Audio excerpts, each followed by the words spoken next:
Você assiste agora a última reportagem da série sobre a BR-319. Nossa equipe conta as dificuldades de percorrer o trecho da rodovia que ficou praticamente abandonado.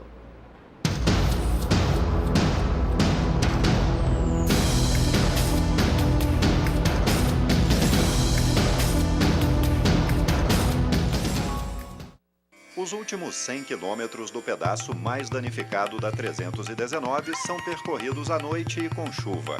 Limitações que, somadas aos riscos oferecidos pela rodovia, fazem a velocidade da viagem despencar. Desde que começamos a encarar os temidos 400 quilômetros do trecho central às 6 da manhã, já se passaram mais de 16 horas. Em condições normais, a distância poderia ser tranquilamente vencida em no máximo 5 horas de viagem. Nesse pedaço da rodovia só é possível passar na base da sorte e de carro com tração nas 4 rodas. No fim da noite, a penúltima travessia de balsa na comunidade de Igapoaçu. Deixamos para trás a parte mais complicada da viagem. Vamos percorrer 150 quilômetros de asfalto até Careiro Castanho.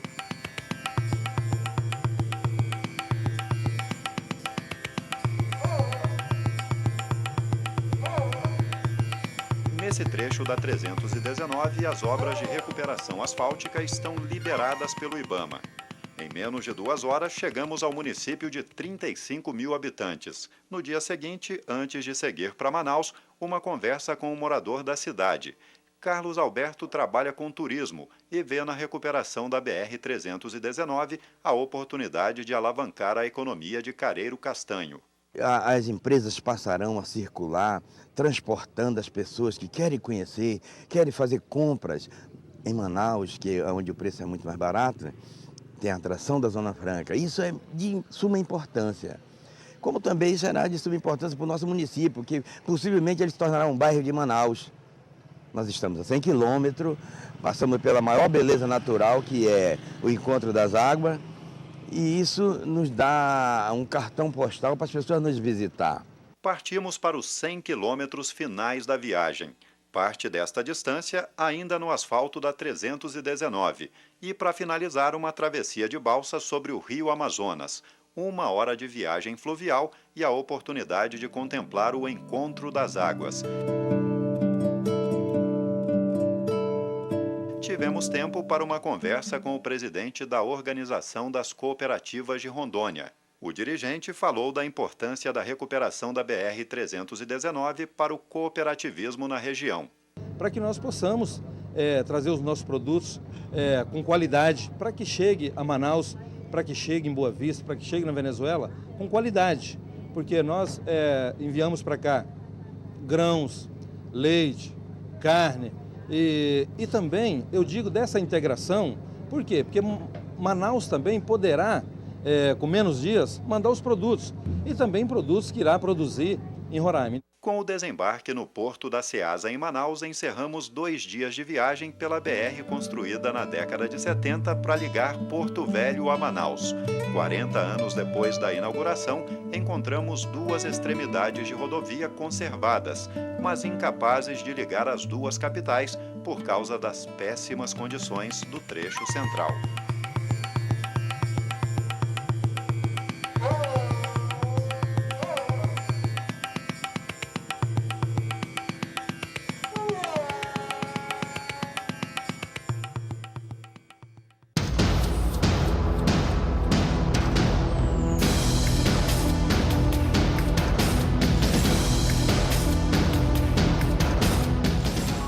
E a BR-319 voltou a ser tema de uma audiência pública nesta sexta-feira no Senado. Vamos a Brasília saber os detalhes com Wellington Lopes. Boa noite, Wellington. A reunião de hoje no Senado foi para fazer um balanço das diligências realizadas recentemente na rodovia e serviu também para que IBAMA e DENIT se pronunciassem sobre quando as obras de recuperação vão poder ser iniciadas. Durante a audiência foi exibida uma série de reportagens da Rede Amazônica que mostram os desafios de percorrer a rodovia. A única ligação terrestre entre Porto Velho e Manaus está intrafegável por causa da falta de conservação nos 415 quilômetros da parte central da BR. A recuperação desse trecho da 319 foi determinada em 2005 pelo governo federal, mas o IBAMA ainda não autorizou o início das obras. Para a diretora de licenciamento ambiental do Instituto, os estudos de impacto ao meio ambiente apresentados pelo DENIT não são suficientes para emitir a licença. O IBAMA aguarda a apresentação de levantamentos complementares para autorizar a reconstrução do trecho.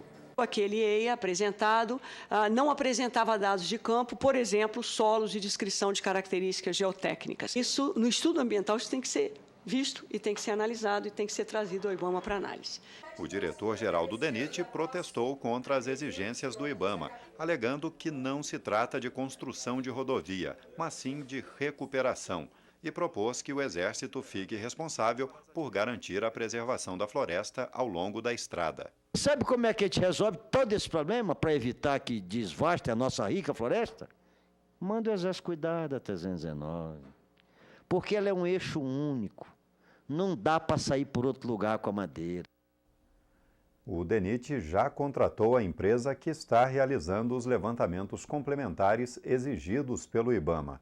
O estudo deve ser apresentado no primeiro semestre de 2014.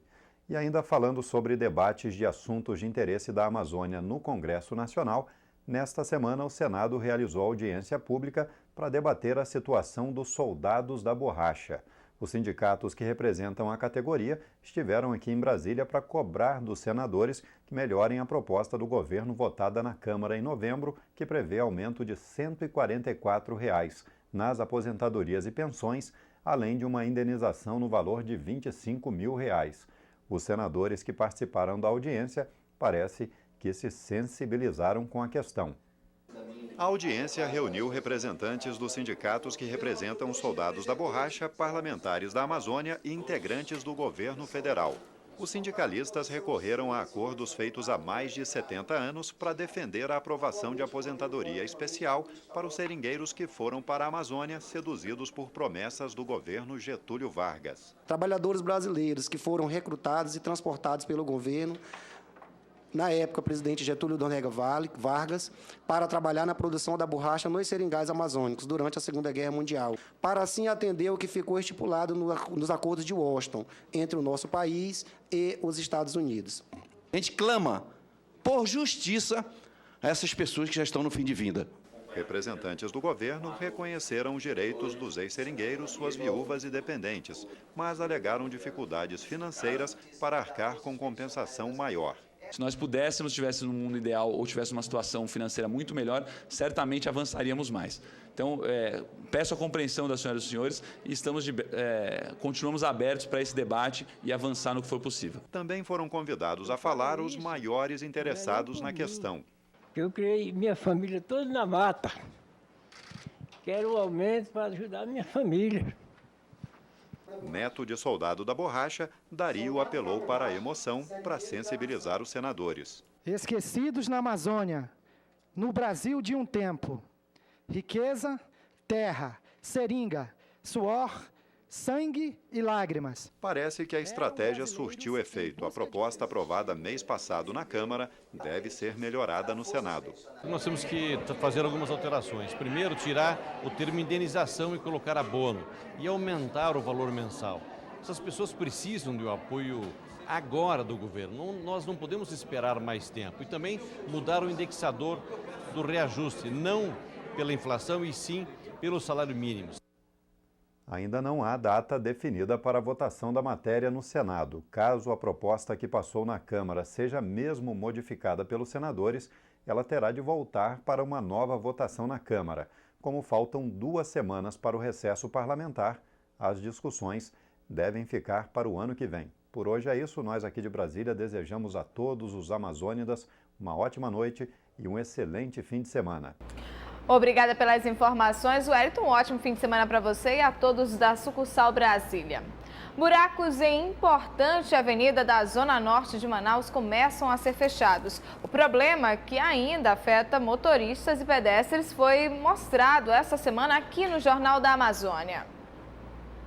O Jornal da Amazônia mostrou a situação da Avenida Arquiteto José Henrique Rodrigues, que começa nas proximidades do complexo de treinamento do Detran Amazonas em Santa Etelvina e se estende até o bairro Monte das Oliveiras, na zona norte de Manaus.